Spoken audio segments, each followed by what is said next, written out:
All right, we are ready now. Now we don't get any more accidents happening here. But let's get it on with Pteranodons. Show and tell what the hell. I don't know what episode this is. Episode, it doesn't matter. And we got something in the mail the other day. I'm a little late to get this open and show to you folks. And I want to talk about it because it is worth talking about. This is an exclusive Super 7 Masters of the Universe. And let's unveil this. Are you all ready? Let's do it nice and slow.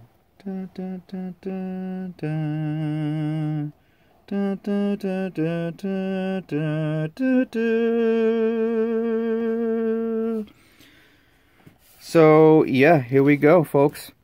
Uncle Montork and Dree Elle. And some people that don't know Masters of the Universe too well, they'll just say, "Hey, it's Old Man Orko and Lady Orko." No, you fools, that's Orko and Drag. No, it's well, you know, here's a little bio with Dree Elle and Montork, and okay, look, let me explain a little something while I open this package here about. This is a Filmation style figure, or Filmation style set, but they look well enough to go with the classics, you know. So I like these especially. Now, I passed on the other ones that were, these were PowerCon exclusives, and PowerCon is an event every year that focuses on things like Masters of the Universe, and it has artists and guests, just like most of these conventions nowadays. You pay a lot of money, you go over there, and then you realize after that, why did I spend so much money when I could have seen it on the internet? That being said, I've not been to a PowerCon, but I didn't. The other ones were Chopper and what were the other ones? Spikor, Filmation Spikor and Chopper, which is the Filmation version of Jitsu.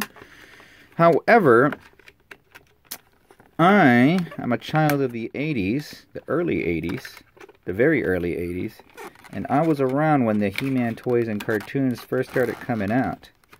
Now, one thing a lot of people say is that, well, this is not like how I remember them, and blah, blah, blah. So here's the deal, man. You're lying to everyone if you say that you remember everything about He-Man.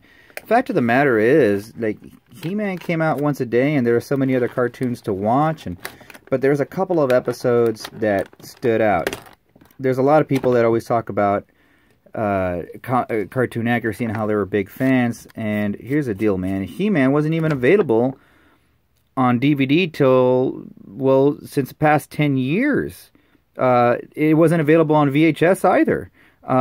Most of the cartoons that I had, I would have my dad tape episodes of The Real Ghostbusters, WWF, Rock and Roll Wrestling, Masters of the Universe, Thundercats. I hold all these were on VHS copies. Now, so a lot of people are acting like they're the living, walking, breathing Wikipedias of these. And I was a kid, I can't remember every damn thing. Throw that away. But anyway, I do remember these characters. I remember because they're such great characters. And if you dare call Orko annoying, you do not have a heart, my friend. Because Orko was just a very lovable character. He was voiced by an adult old man, but had the sensibility of a very awkward child. And I loved Orko. And Orko just had this kind of, like I said, he had this, this thing's getting kind of hard to get in. I want to be careful before I do that. Yeah, I don't know if I want to, see, he's got these little holes here, and they got these little stands. And the stands don't seem to be fitting correctly in the holes. Get your mind out of the gutter!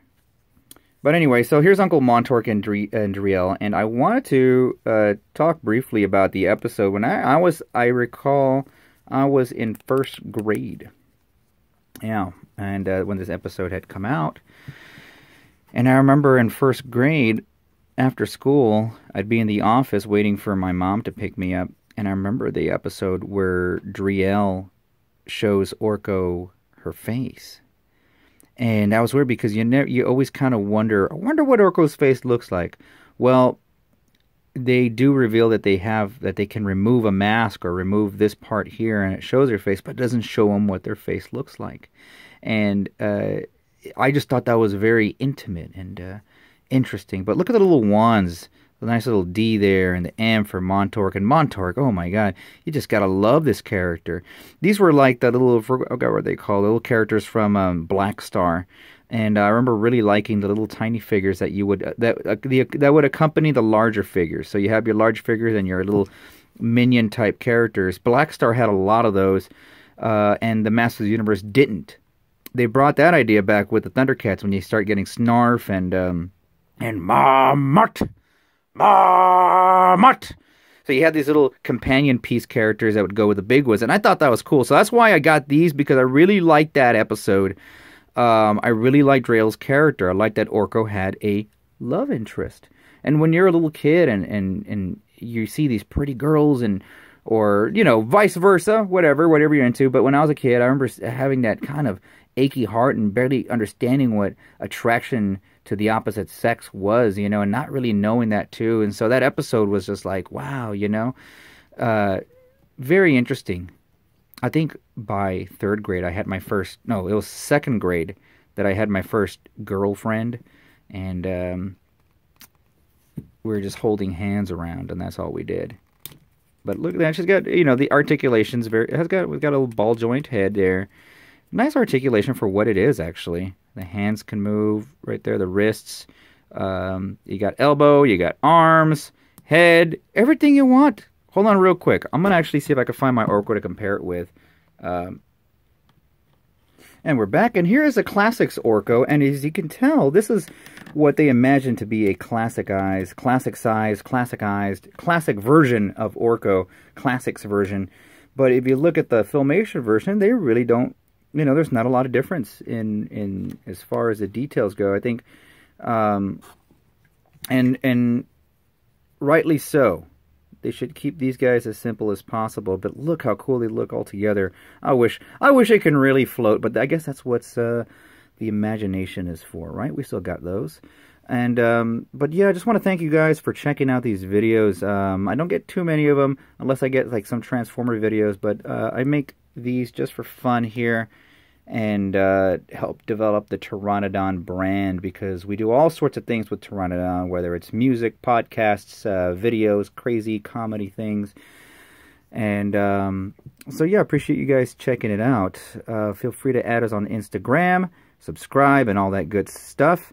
And special props to Super 7 for making this happen and getting these figures finally released. I think they did one hell of a job. And a lot of people give them a lot of flack, but for a small company, especially for a small company like that, and this is a company for collectors by collectors, and I think they're knocking it out of the park, more so than NECA or Funko. I think Super 7 has the right idea. They're keeping it exclusive for us collectors and for us men children. And again, hope to do some more reviews soon with some of the new Masters Universe Classics. I just placed my order today for Wave 3.